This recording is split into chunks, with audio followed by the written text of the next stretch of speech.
What's up, everybody? It's me, Erica, and we are down here, girl, to talk about the Real Housewives of Beverly Hills. I watched it last night and this morning to see what's going on with the girls. So I took notes this morning while I was doing my getting my day together. So let's go ahead with it. Not a lot of notes, because it was just a couple of scenes, and then they went to the party, and the party was, I don't know. We didn't get to see too much of the party, so we only saw Kyle riding on the bull. We didn't see anybody else riding on the bull. So I don't know if they started their tribal council too early in the party, but I don't know. I feel like there should be a rule now. Like, we're not going to have any roundtables until you guys have at least 45 minutes to enjoy your party. You know what I mean? Then y'all can sit down and do your and have a scene. But can we at least have fun? Like, I feel like, I don't know. I was just like, that looks like it's not fun to just show up and then have to sit down and then get into an argument, and then everybody doesn't feel comfortable, or nor do they want to party. So it is what it is. So go ahead and like, subscribe, and comment. Let me know that you stopped by, girl. So we start off with, they show like a clip of Garcelle, the opening credits to her movie, her new movie, and she's like, saying, I wish, telling her mom, I wish you were here to see me. And then we see Jennifer Tilly getting ready for some guests, and we see little Tiffany from Chucky. Girl, why does that little dress, that little doll has on a $4,500 dress by Jean Paul Gaultier? I was like, girl, with the little nipples, like Madonna's outfit, with the bra and a little leather jacket. You know what she looks like, little Tiffany, little Chucky doll. So she gives a little Chucky doll a glass of champagne, and the little Chucky doll is sitting there. It's Tiffany. When she was Jennifer Tilly is the best addition. I'm sorry. I hope they don't ever take her off of here. I hope they don't. Anyways, Kyle shows up, Sutton shows up, and they're sitting down, talking, and Jennifer starts talking about how, Oceanside was a lot when her and Dorit were going through their thing. um, you know it was a lot. It was a lot. Everybody was talking about how tired they were after the trip. Erika was like, girl, I had to sit down for like an hour before I could even take a shower or anything. I had to get myself together. She went over to Dorit's house, and so those two scenes are kind of happening at the same time. Well, Sutton, with Kyle and Jennifer, start talking about, no, first Kyle says that, her and Dorit, that was like the beginning for them, and we'll be fine. We have to talk again. That was just like, not, that's not really a talk, but we're gonna have to talk again. That's what Kyle said. Sutton was like, girl, because now it's me and her. Me and her have a problem because they were yelling at each other on the bus. And Sutton says, I don't think she understood what I was trying to say. I was trying to, basically say that it wasn't about her. I think everybody else understood it, but I don't know why Dorit didn't understand that they weren't talking about her or Teddy. They were actually talking about Erika's actions at the table, right? And that's what they were really talking about. So it wasn't even a dig. It wasn't a dig at Dorit. I don't know. Maybe she's just defensive because Dorit's cussing everybody out. Everybody, baby. I was looking forward to this episode when she called Camille a see you next Tuesday. Right out the gate, bitch. Don't even say a word to me. I'm gonna put you right in your place so you know what time it is right now, bitch. She did. I was like, yes, Dorit. Go ahead with your bad self, girl. Go ahead. So Erika and Dorit are talking, and Dorit is talking about how she's a little overwhelmed. They talked about the inconsistencies of Sutton. Remember the lady that was there the last time? I can't remember her name. The one that was doing all the licking her lips and stuff, and turned out she might have been a little bigot. uh, what's her name? I can't remember her name. She would have been a good. She would have been good if she wasn't a bigot.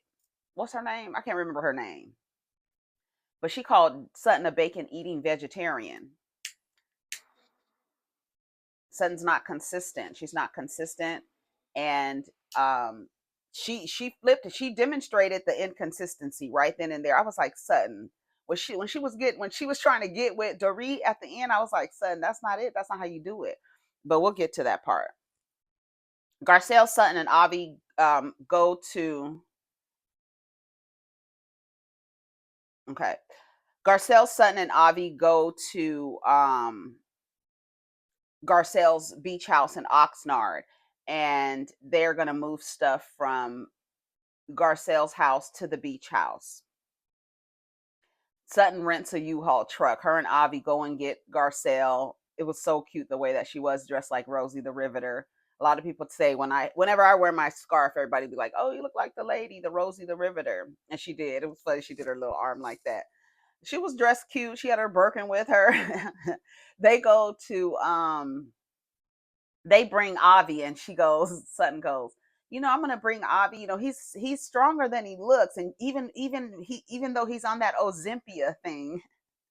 Come on, Ozympia. So Avi is there helping them, and Garcelle's place is really nice. It is really, really nice. I saw somebody online talking about where's the beach view and this and that. Girl, that house is nice, and the higher you go, I guess she has a deck at the top, which is really cute. The design is really cute. I liked it. I was like, this is a cute beach house. It really is. The views are as higher as you get, right? You could see the view. You can't see it when you're sitting. You got to be outside and be able to see the views. I thought it was a nice place. I thought it was decorated pretty. She had three level queen size bunk bed in one room. Her backsplash, the color of her kitchen, everything. I thought it was good. I thought it was really good. I liked it. Do y'all like Garcelle's beach house? I did. I liked it a lot. Um, her place is so pretty. Sutton gets emotional talking about the little girl from Haiti, and you see, Sutton is making that pink grapefruit juice and vodka, and Garcelle was like, I'm gonna have what you have." She was like, "Oh," so they get down on the deck, and they are talking about how there's some shifts in the group. And Garcelle shares that her sons kind of told her, "Thank you for giving us this life. You're a single mom. Thank you for doing this." And so then they start talking about the women. I had just had a heart to heart.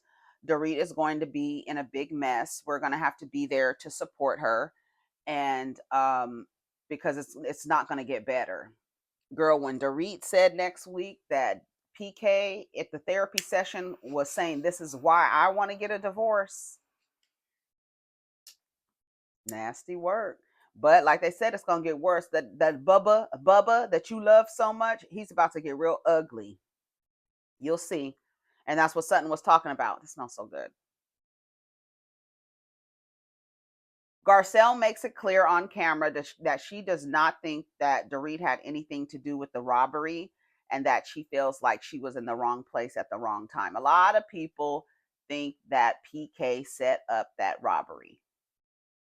And that's why he was so dismissive to her feelings when she was saying, "I'm feeling this. I have PTSD. I'm always on edge," and blah, blah, blah. He wasn't there. Remember, he wasn't there. And a lot of people think just the circumstances, right? They left her phone. You know what I'm saying?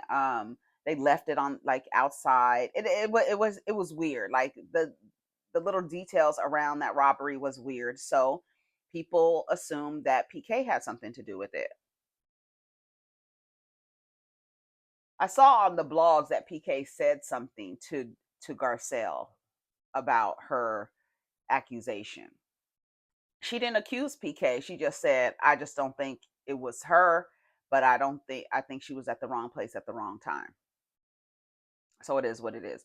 Erika meets with her therapist, Dr. Jen.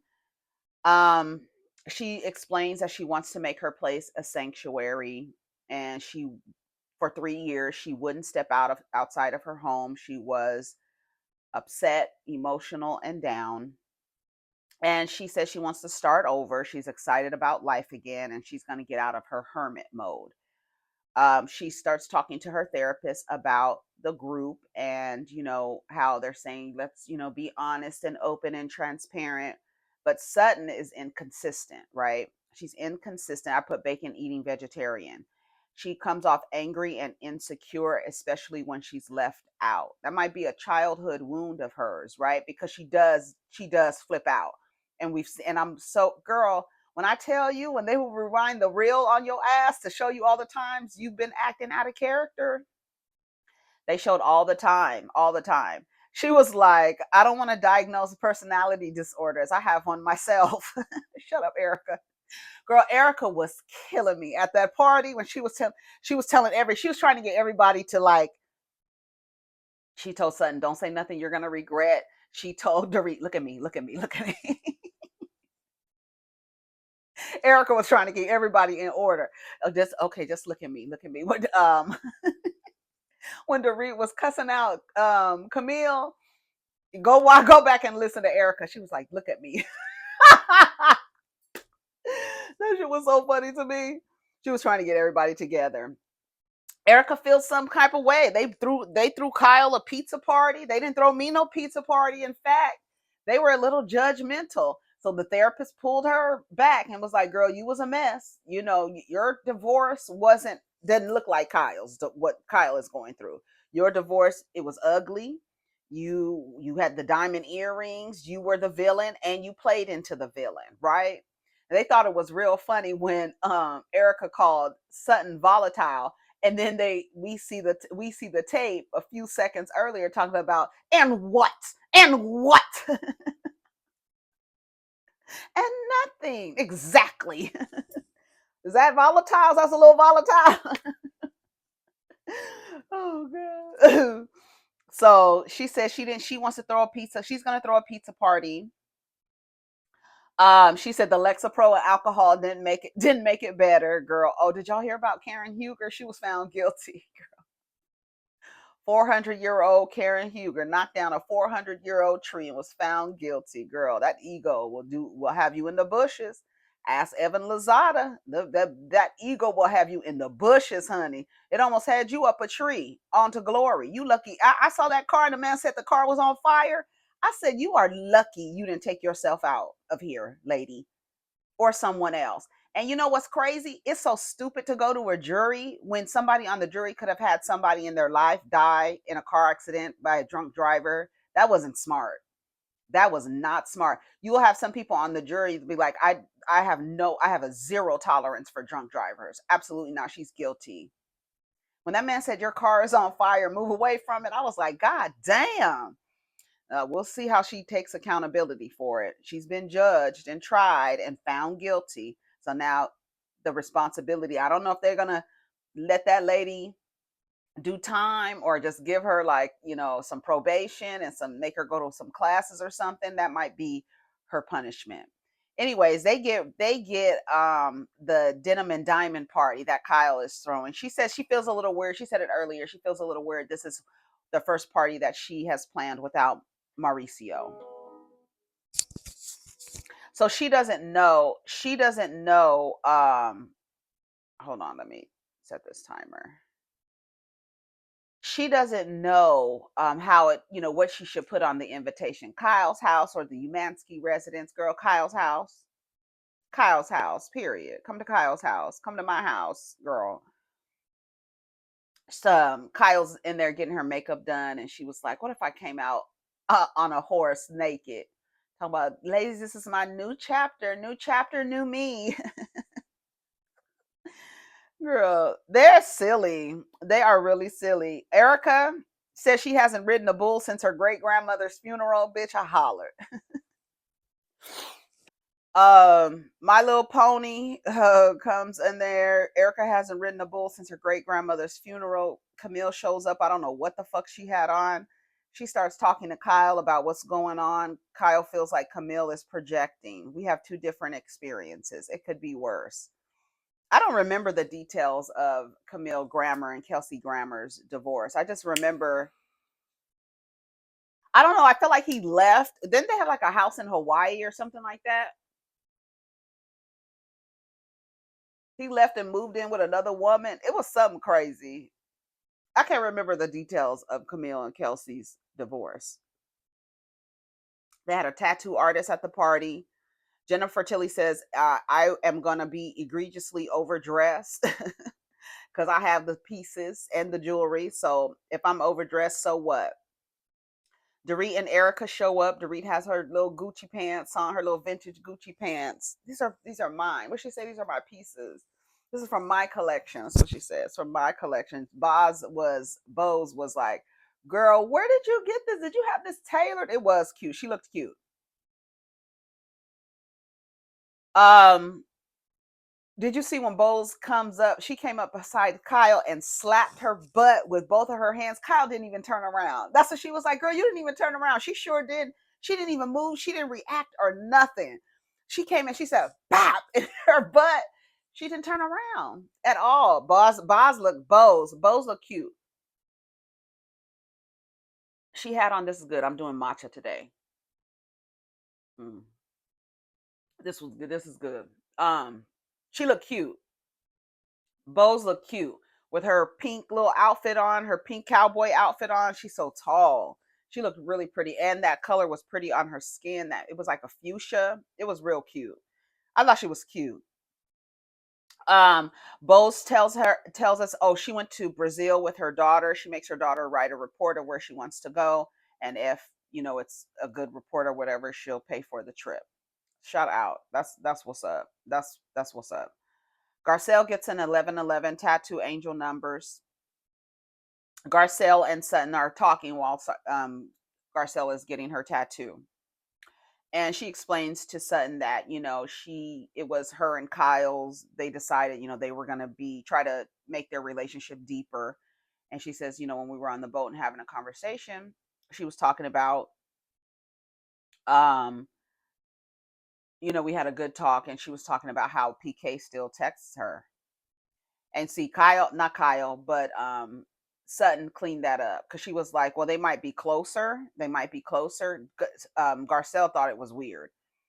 Um, for me, okay, so Garcelle basically said, I wouldn't want you calling my husband. I wouldn't want you and my husband texting my ex-husband, my soon-to-be ex-husband. I wouldn't like that. Um, Sutton says, well, even Garcelle said, they're all close, and I know that Kyle thinks PK is funny, and but I just don't think I think that's a little weird. I personally don't think it's weird. I think it depends on the circumstances of the divorce, right? So to me, I felt like if PK had done something to Dorit, right, and they were getting a divorce, he had been, cheating or abusive, some kind of abusive. Um, but this seems like this is like a mutual, we need to take a break, we need to separate, right? And so no one is really like fighting. They're not fighting, and no one did anything to anybody, right? I mean, we can say that yes, PK is absent. He's not there all the time. But I don't feel like it's cause for it to be like, well, I'm not talking to your ex-husband anymore because we're friends. No, we're all friends. We've all maintained a friendship. To me, I feel like it would depend on what PK did, or how the breakup is happening. To me, I feel like since it's a mutual thing, you didn't do anything per se to Dorit. She didn't do anything to you. That would, I don't know. It just, that's how I feel. Like I feel like if no one did anything to anybody besides the standard wear and tear of a relationship. We're going two different ways. You are not here all the time. You're absent. I need this. You're not able to give me this. Maybe we should break up. To me, I feel like that wouldn't constitute a reason for what's her name to stop texting PK. I've been saying it over my all of my reviews. I believe that PK and Kyle may have connected on the alcohol, the misuse of alcohol thing, right? Maybe they need to get Karen in a group chat. A mess. So Dorit, Bose, and Erika are sitting down, and Bose talks about this tribal council, and she feels like we should talk to all the women based on the way Sutton, what's bringing. We want to be transparent. If you have an issue with the way she called you out, Erika, I guess you can let's have all the girls talk. You see, Erika was telling Bose, go ahead, yeah, I think you should do it. Go ahead, do it. Go ahead, I think you should do it. Dorit says her and Sutton never really settled into a friendship. And so they've known each other but not really settled into the friendship.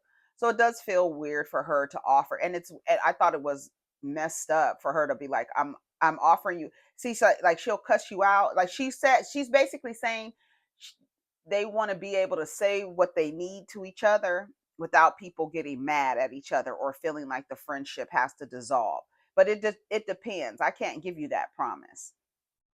Something that I don't like that Sutton did, that where you are violent with somebody's vulnerabilities. I don't like it. I don't like it.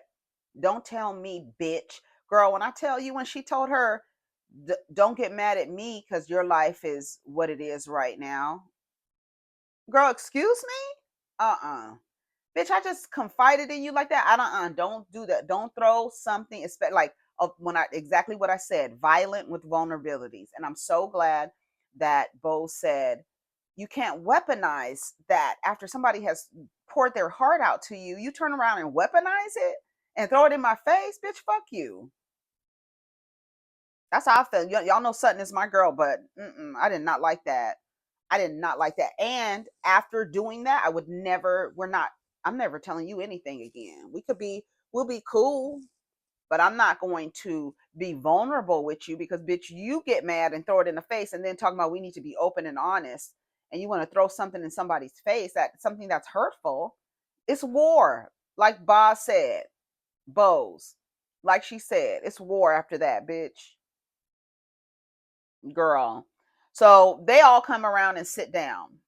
And Sutton, we want to talk about this sisterhood thing. I was trying to say that, we have to be able to be open, honest, and transparent and not get mad at each other and get so mad that we don't want to be friends anymore. Erika tells Sutton that she's volatile and inconsistent. All of the women can be volatile. All of them. We've all seen them blow up. We've seen them all blow up. Inconsistent. It's not, you can't argue it because they showed you being inconsistent. Bacon eating vegetarian. Shout out to Sutton, but it's a theme. It's a theme, sister. So maybe that's something that your girlfriends are bringing it to you. You see, she was like, no, no. As soon as they started telling Sutton about herself, she was like, Oh, you don't want to hear it? She's a Virgo. You don't want to hear it? You heard her say, you always think you're never wrong. She says, I rarely am. Girl, what the fuck? I was like, Sutton is a mess. Sutton is a mess, but Dorit is on everybody's ass. She really is. I did not like Sutton doing that to her. I did not like that. I couldn't believe. I was like, ugh, Sutton, no. If I was Garcelle, I would pull Sutton to the side and say, don't do that anymore. You like poured each other's heart out to each other, or you told her you were going to be there for her. Don't throw it in her face. Like, you literally, like, on the boat, told her, I'll be there for you. I'm right there. I know what you're going through if you need some support. And then you turn around and tell her, don't get mad at me that your life isn't the what it is. And then she flipped it on everybody, says, you damn right. I'm not happy with my life. My life sucks right now, bitch. But so how the fuck are we supposed to be friends and you in here throwing this shit in my fucking face? That's what the fuck I'm talking about. Dorit is the worst thing Dorit said that night was to see you next Tuesday, but I would have been cussing Sutton's ass out. How's that for being open, honest, and transparent, bitch?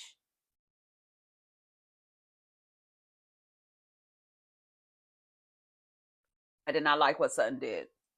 I don't like it. I don't like it. Don't be violent with my vulnerabilities, bitch. After I just told you what's going on, and you know what's going on, and you know what I'm about to experience. I'll be there for you. I'll sit in the courtroom with you. Didn't she say that? I'll sit in the court in the room with you, or whatever she said. And now you want to tell her what she tell her? It's not my fault that you're in the position you're in. Ugh. That was so musty. Sutton. That was so funky and musty. I didn't like it. Dorit, they talk about Dorit talking and talking and talking. Sutton starts raising her voice. She said, "Don't raise your voice. I don't appreciate it. You can't be honest." Then Sutton starts mocking and, "Oh, well, I'm gonna lower my voice." And then when Dorit was like, "Oh, is that lowering your voice?" And that's when Erika was like, "Just don't." Okay, they was really going back and forth. Sutton, you're angry. Says you're angry at your life. It's not my fault that you're in the position that you're in. She told Sutton, "You can't even lead the charge." It's a great message, bitch. Wrong messenger. You're not the one. Because you can't even yourself be open and honest. You're so inconsistent. How the fuck do you tell me on a boat that you'll be there for me and support me? And then today, when was that? Just 2 days ago, 3 days ago? It's been a week, maybe. Now, today, you telling me don't get mad at you because my life is where it is right now. I'm not mad at you. I'm mad at the way that you're handling this situation with me after I didn't express myself with you. So fuck you, bitch. That's what I would have told son on the damn rodeo. Would have been at the OK Corral, bitch. Don't raise your voice. I'm in a place in my life where I don't appreciate it. That's one everybody she's telling, don't yell at me. Don't raise your voice at me. You're not genuine, kind, or real. Erika says to Sutton, don't say something you'll regret.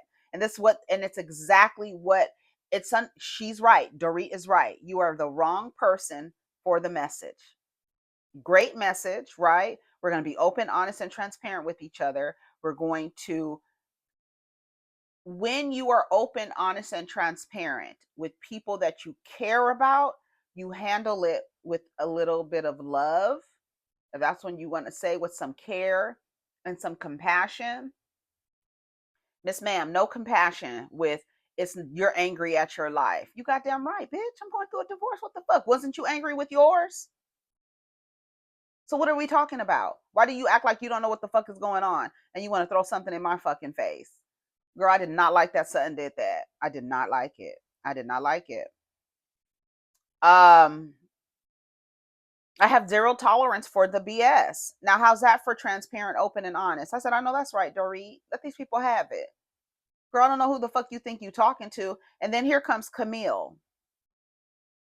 Oh, Sutton goes, I'm not mad at you. If we have a moment, basically, I don't want it to break down the friendship. No, it depends on how you handle the moment. And if you keep handling the moment in the same way, I can't. I can't. If you keep handling the moment in the same way, we're not going to be able to continue any kind of friendship at all. And that's real. We just keep it surface level. We're here to do a show. I don't have no problem with you. You don't have no problem with me, but we're trying to be friends and we want to be open, honest, and transparent. And when you're open and honest and transparent, you lack compassion. You don't act like you are being open and honest and transparent with a friend. So because just in that moment where her telling her and then flipping and saying, well, I'm not mad at you, and I'll if you need me, I will support you. Not after this display. You crazy. You must be crazy. Are you drinking? Are you drunk? Because no, not after what you're doing. So you can count on me not coming to you after this behavior. That's girl, I would have tore Sutton's ass. You would have been shocked and clutching your pearls for real. Miss Southern Belle, girl. Camille says, years ago when my house burned down and I lost my assistant, not too many people were, caring with me. And she says, you were a total cunt to me. That's what she told her. She was like, you kept calling me a FNCU next Tuesday. And she was like, no, I called you a stupid cunt. I said, yes. Get her. Get her ass. Get her ass. I called you a stupid cunt, not a fucking cunt. And then in her confessional, she was like, you know what? The last time I was just joking, right? Because she was sitting at the table. They showed her. I don't know if Dorit was drunk or what, but when she said, Camille, you're a stupid fucking cunt. That was funny. It was funny when they showed it. I love how they're showing the pad. They didn't used to do that all the time. They've gotten better at doing that. Because girl, it is hilarious. I called you a stupid fun. She said, you needed a moment, Camille. You need a moment right now. And then Erika's like, look at me, look at me. You need a moment right now? Because I'm going to give you a moment, bitch. Every single time I'm going to say something to you, I'm going to call you a see you next Tuesday. Then Sutton in her fucking confessional says that Dorit is being a see you next Tuesday. And can we not use the C word? No, we're going to use it. I'm going to let y'all know that I'm not dealing with no BS. I'm going to bring out the big guns, okay? Because that is a big gun for the white girls, honey. See you next Tuesday, girl. You see how all of them were like, even Garcelle couldn't hold it. And she was like, damn. Garcelle, you didn't have to say it like that. She was like, they have to wait for you to get ready because you're taking a photo shoot. Girl, what season are you on? Girl, Dorit has not been doing that for at least 2 seasons, at least 3 seasons. I think last season, remember, she wasn't really coming dressed to the occasion. She just was wearing mostly sweats all the time. She was dressed down a lot. And then before that, that might have been the season where maybe she was keeping people waiting. So I don't know what Camille Grammer is talking about, but it was clear that she wanted a moment. Because, girl, what are you saying? Like, who told you to say something to me? What are you doing right now? What are you even, why are you here? Dorit was getting with her ass. Why are you even here? Girl, you want a moment? Do you want a moment? You're condescending. That's what I'm trying to say. That's the point of it. Um, and then she was like, when you came over, and you came over with, and like, she didn't know Erika's name. Girl, what? And so Erika in her confessional called her a see you, called Camille a see you next Tuesday. Girl, what? When you came over, with, she was like, my name is Erika. I was like, ugh, Camille, you fucked it up. You fumbled it. She was like, I went through a lot. She said, we've all been through a lot, girl. This is not a competition. She was like, well, I went through hell and back. Girl, shut up. So then Sutton tells Dorit, I'm here when you need me. Actions speak louder than words, Sutton. Girl, I'm not calling you. I am not calling you. Absolutely not. I don't give a damn if you know the best lawyers. I'm not calling you. I'm gonna call somebody else to get you to get them to get the referral from you. But I'm not calling you. You're too much, Sutton. That was too much. I didn't like it. And I'm so glad Bo said you cannot weaponize their vulnerabilities. You cannot do that. Especially after she, like, it was just you two talking, and it's like you're supposed to get, and now you're like throwing it in my face, and then like telling me don't be mad at me, you're mad at your life right now, you're mad at the position you put yourself in. Girl, no shit. They was trying to tell Sutton about herself. She did not want to hear it. She says Sutton doesn't give a f about me. She wants to look like a sincere, empathetic friend, but that's not who she is. And then they said everyone needs to be held accountable. Again, accountable. And that was the end of the episode. We're gonna see next week. Dorit and Dorit is yelling at Kyle. I did not like what Sutton did. Y'all let me know what you think about that. I'm so glad Bo said that. You cannot do that. You cannot weaponize somebody's vulnerabilities. I say you can't be violent with my vulnerabilities. If I've told you something and you're like behind my back, reveling in my, current part of my life, that's out of here, off with your head. I promise you. You're throwing something in somebody's face, something somebody's going through really bad, and you throw it in their face. That's that. We're not coming back after that. You want people to be open, honest, transparent, with love, with compassion, with some care. Don't treat me like some motherfucker off the street that you just met. because I'm gonna treat you like a stranger.